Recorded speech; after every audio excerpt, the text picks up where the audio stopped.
Hello বন্ধুরা, সবাই কেমন আছো? আশা করছি সবাই অনেক ভালো আছো। তো আমিও ভালো আছি। তো আজ আমি যাচ্ছি বাগানে, কারণ আমাদের বাগানে কাজ চলছে গাইস, তার জন্য আমি বাগানেই যাচ্ছি। তো তোমাদেরকে একটা কথাই বলতে চাই যে এটা আমার দ্বিতীয় ব্লগ বন্ধুরা, কারণ আমার চ্যানেলে যতগুলো পুরাতন ভিডিও ছিল সবগুলো আমি ডিলিট করে দিয়েছি, কারণ আগের ভিডিওতে তেমন কোনো আমার একটা ভিউস আসছে না। আর আমি শুনেছি যে প্রথম থেকে ভিডিও বানানো স্টার্ট করলে ভাইরাল হওয়ার চান্স বেশি থাকে।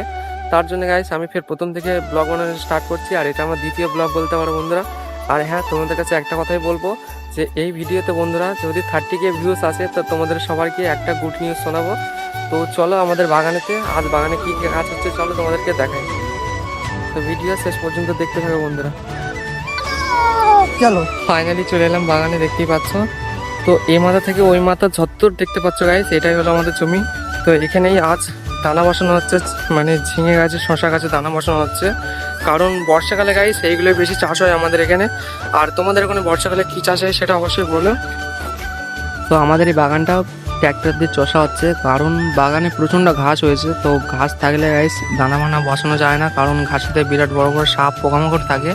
তো এই পুরো বাগানটা আর কি ট্র্যাক্টর দিয়ে চষা হবে গাইস, দেখতেই পাচ্ছ প্রচণ্ড ঘাস হয়েছে বলে ট্র্যাক্টর দিয়ে চষা হচ্ছে।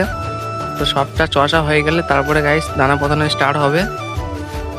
আর বাবা এখানে ট্র্যাক্টরকে দেখিয়ে দিচ্ছিল যে কোনখান থেকে ট্র্যাক্টর চষতে হবে, কারণ এখানে করমচা গাছ বাদেও আরও অনেক রকম গাছ আছে, সেইগুলো বাবা সাইড করে করে ট্র্যাক্টরকে দেখিয়ে দিচ্ছিল যাতে ভুলভালভাবে গাছ না কেটে যায়।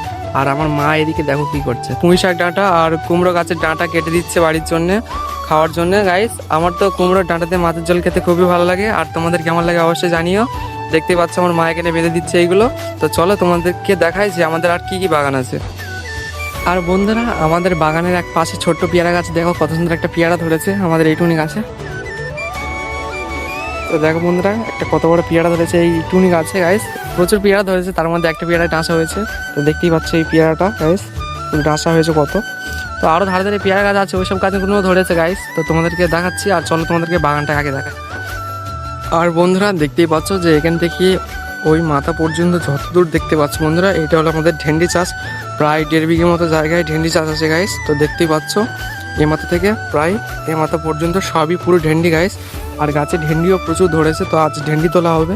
তো ঢেন্ডি তোলার ভিডিওতে একটা নেক্সট ভিডিওতে তোমাদেরকে দেখিয়ে দেবো বন্ধুরা। তো দেখতেই পাচ্ছ বন্ধুরা এই 1.5 বিঘে জায়গায় পুরোটাই ঢেন্ডি চাষ আছে, আরও বাগান চাষ আছে, সেগুলো তোমাদেরকে নেক্সট ভিডিওতে দেখা। বন্ধুরা আজকের ছোট্ট মিনি ব্লগ এটুকুই। আর ভিডিওটা যদি তোমাদের ভালো লেগে থাকে তো অবশ্যই চ্যানেলটিকে সাবস্ক্রাইব করে দিও, আর ছোট্ট একটা কমেন্ট করে দিও, কারণ তোমাদের এই ছোট্ট একটা কমেন্ট আবার ভিডিও করার জেদ আরও বাড়িয়ে দেয়। তো বন্ধুরা ভিডিওটা ভালো লাগলে অবশ্যই চ্যানেলটিকে সাবস্ক্রাইব করে দিও।